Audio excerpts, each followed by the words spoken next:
Hello and welcome to earlymusicsources.com. My name is Elam Rotem, and today we'll see what it took for the composer Pietro Pontio to lose his job as maestro di cappella in 1566 after only 1 year in office.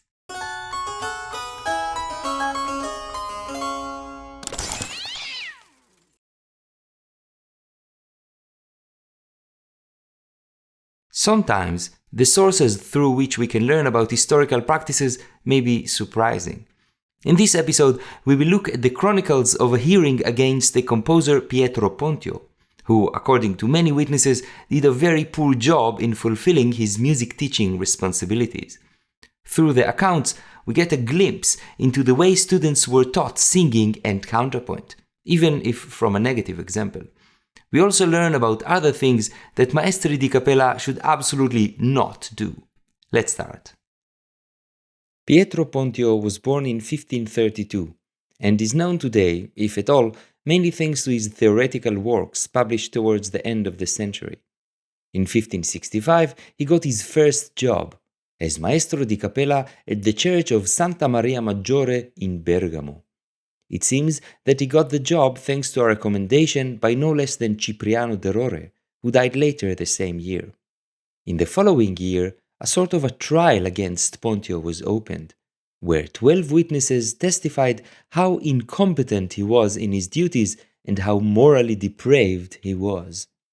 Apart from being in charge of the music during the services, as maestro di cappella, Pontio also had to teach music to the young clerics of the church, aged between 12 and 20.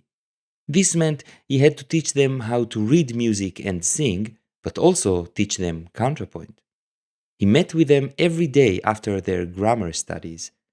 The recurring complaint during the hearing was that, as opposed to the practice of the former maestro, he did not let the students sing alone during the group lessons, but instead made them sing together all the time. One of the clerics put it this way: "This new reverend maestro never had me sing alone as he should do, and he made me sing together with the others. And I am not content to sing in this way, nor can one learn in this manner. And from the beginning, when the reverend maestro came, I begged him to let me sing alone." Apart from the assigned students, Pontio had some private students that also joined the group lessons. It appears that they got better treatment, as another cleric testified. Those who paid him, he sometimes had sing alone, and he did not do this with the rest of us. This probably led some to try and bribe Pontio for the privilege of singing alone in the lessons, as one cleric testified. "I brought him some pigeons, some quails, some artichokes, and once a piece of roasted meat. He did not ask for anything, but I took them to him because my father gave them to me to take to him, so that he would have me sing alone." But this did not help. Pontio wouldn't let the student sing alone. I remind you, we are not talking about singing solo in some public performance. We are talking about students who want to learn and develop, but feel that they cannot do so without having the opportunity to sing alone instead of only in a group. This apparently had consequences, as another cleric testified. "I will tell you that last year he composed an 8-voice mass, and where he had made a mistake, he crossed it out and added other notes that were very hard to read.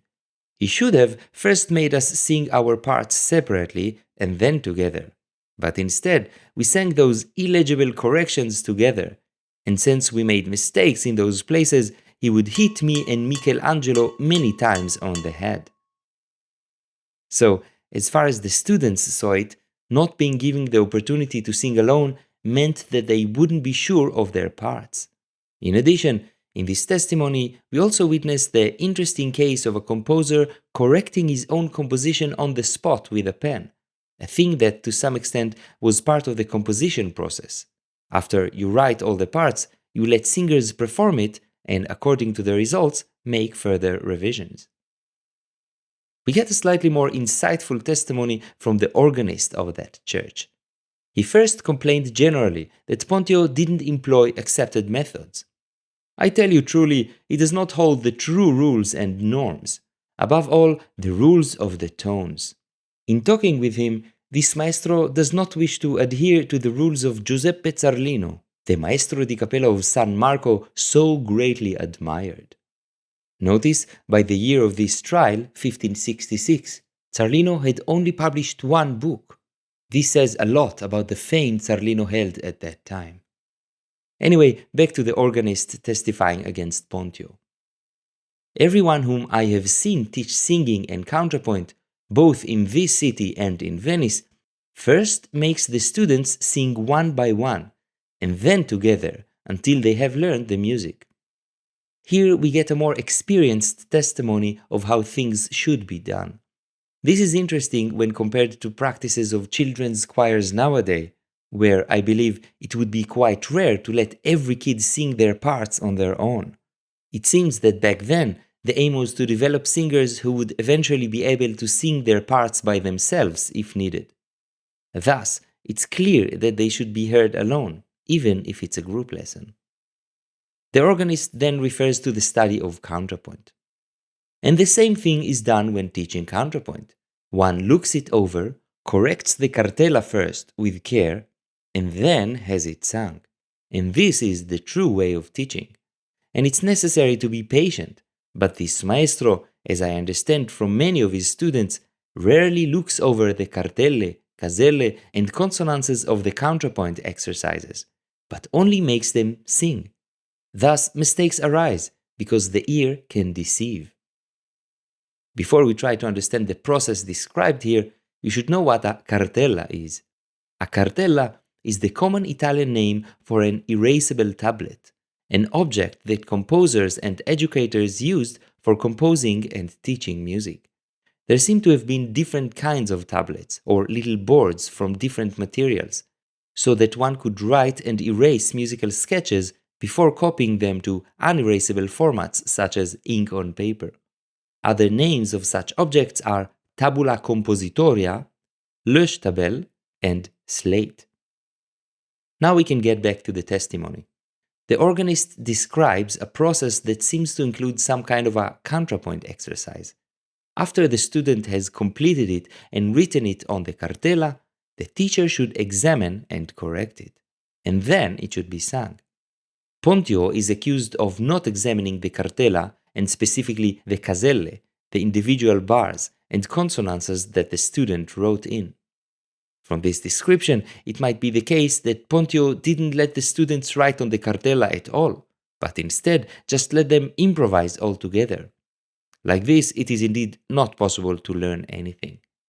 For what it's worth, one cleric said that Pontio told him that in his opinion, one could learn as much singing with the others as alone. Apart from this pedagogical issue, two witnesses complained that Pontio was simply not attentive enough as a teacher. One tells how when examining a piece he composed, Pontio clearly missed some mistakes, and erroneously marked some correct parts as mistakes.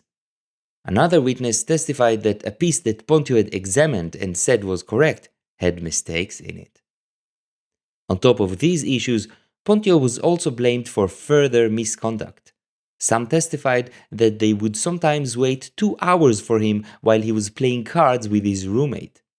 Then, having ceased playing cards, he went above to a room and played a piece on the harpsichord. And after this, he demonstrated counterpoint to the clerics. And as I have told you, he never had me sing except one time only. It is interesting that playing a piece on the harpsichord to the students is part of the lesson. Pity we don't know what he played. Beyond the card playing, the most serious allegations against Pontio, especially since he was considered a secular priest, were testimonies saying that he was consorting with prostitutes. The cavalier of the bishop testified that he overheard one evening that Pontio invited a known prostitute named Isabetta to his house. Acting on the information, the cavalier went to Pontio's house that night. This is his testimony. And thus I, as cavalier to the Monsignor Most Reverend Bishop, and from whom I have commissioned to arrest all religious persons who fall into such error, went that evening at around 1 in the night. The door was locked, and beating upon it, this Reverend Messer Pietro came to the window and answered, saying, "Here I am." And I told him, "Open the door in the name of the most reverend Monsignor." He said, "Gladly," and began to tell me that he could not find the key. Finally, he threw down a key for me to open the door, which did not open it. And thus the woman was able to escape along the wall and into the garden, as Isabetta was to tell me later. And finally, he let me in when it pleased him. This last part wasn't connected with music really, but I guess it's good to know what not to do as a maestro di capella working for the church. You are probably wondering what were the consequences of this hearing. Well, Pontio wasn't obliged to be there or answer to the claims. In fact, he got 20 days leave in which he went to Parma and got another job as maestro di capella. Eventually, he even got compensation from the church in Bergamo. What a world. This was our episode about Pontio's fascinating trial. We hope you enjoyed it. Don't forget to check the special page on our website with all the footnotes and other extra information. If you enjoy early music sources, feel free to support us on Patreon. Comment, share, and like. See you next time at earlymusicsources.com.